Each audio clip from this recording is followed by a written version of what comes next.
população de rua na cidade de São Paulo aumenta 52% em 4 anos. A gente vai falar sobre esse assunto com o Tiago Fuschini, ele que é editor do Observatório do Povo de Rua, voluntário da Pastoral do Povo de Rua de São Paulo. Oi, Tiago, bom dia. Bom dia.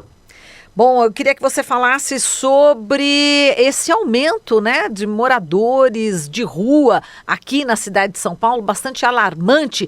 Com certeza tem a ver com a crise econômica que o país está atravessando, com esse desemprego brutal, Tiago.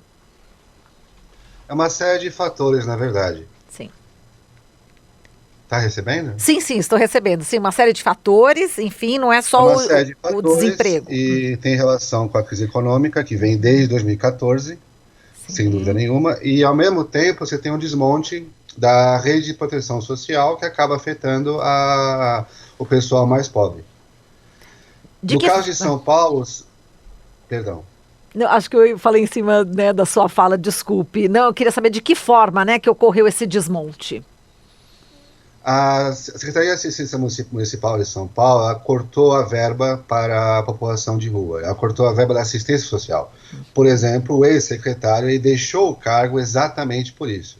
O interessante é que esse mesmo ex-secretário, em janeiro do ano passado, ele afirmou que haviam 25 mil moradores de rua em São Paulo. Os ativistas da área, como por exemplo a Pastoral do Povo de Rua, e o Movimento Nacional de População de Rua dizem que há de 30 a 32 mil pessoas vivendo nas ruas de São Paulo hoje. Então, além da questão do aumento, há o problema do censo não condizer com a realidade.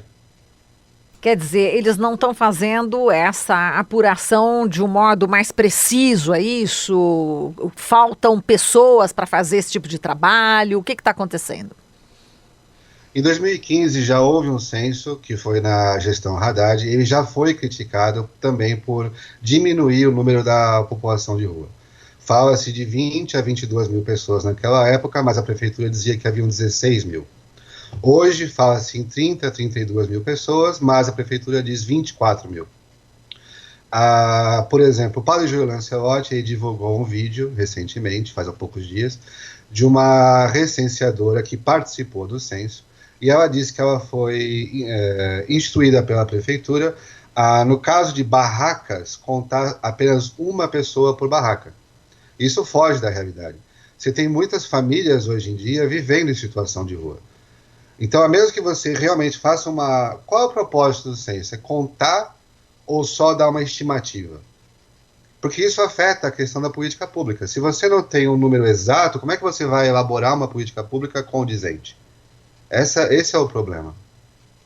Tem também a questão dos aluguéis, né, que continuam altos e muitas pessoas acabam também não conseguindo, né, uma moradia digna e acabam indo para a rua também, não é isso, Tiago?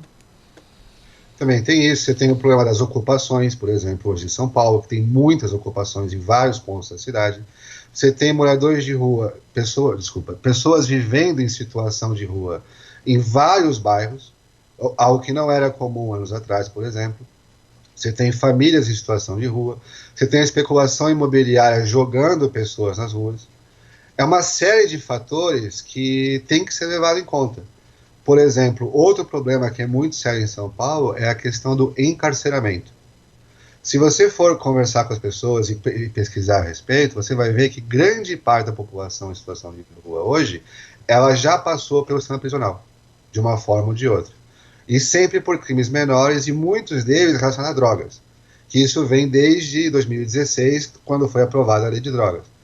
Então você tem pessoas que são presas, elas passam um tempo no sistema penitenciário, elas são soltas e elas não conseguem se reinserir.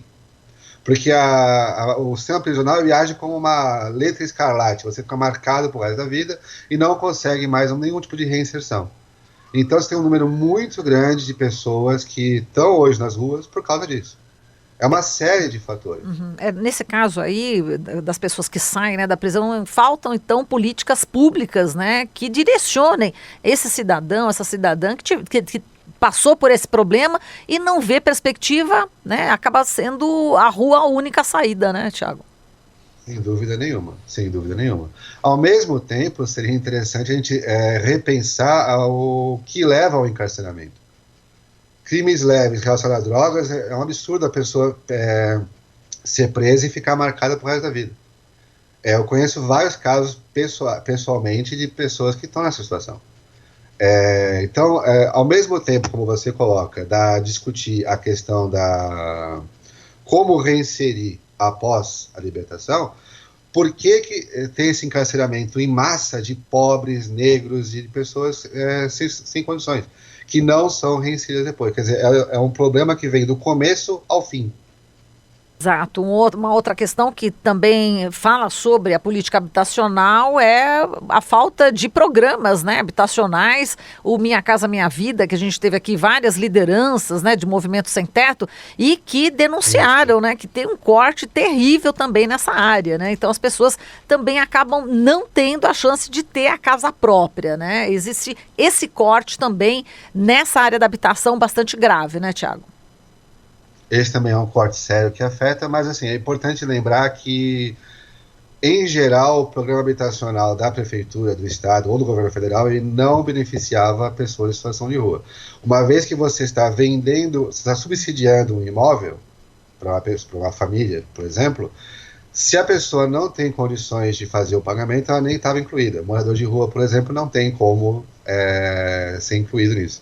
Então, também tem um viés do programa habitacional que nunca beneficiou essas pessoas. Perfeito. Daí, o uso da ocupação como alternativa de luta por moradia. Perfeito. Agora, como é que fica, por exemplo, a situação, né, dessas pessoas? Pelo que a gente está analisando aqui, né, Tiago, elas estão completamente abandonadas, né? E elas estão cada vez mais, apesar de estarem visíveis, elas cada vez mais são invisíveis à sociedade. Você sente isso, Tiago? A política pública e a imprensa, elas tendem a invisibilizar a pessoa em situação de rua. Por exemplo, eu faço essa página, eu sou editor dessa página, Observatório do Povo da Rua, que é uma página do Facebook, e eu faço isso com militância já faz uns 5, 6 anos mais ou menos. Se você pegar e você for olhar as reportagens em relação a morador de rua, elas têm 2 viés básicos. O primeiro é a questão policial, são moradores de rua que cometeram crimes ou foram vítimas de crime, e você tem a questão da higienização, que é, por exemplo, moradores de rua se concentram em uma praça, em uma avenida, e isso causa incômodo para os moradores e para o comércio, por exemplo. Então, você invisibiliza, como você colocou, concordo totalmente, ou você pega e criminaliza de alguma forma. A imprensa, em geral, ela criminaliza essas pessoas e acaba reforçando a invisibilidade.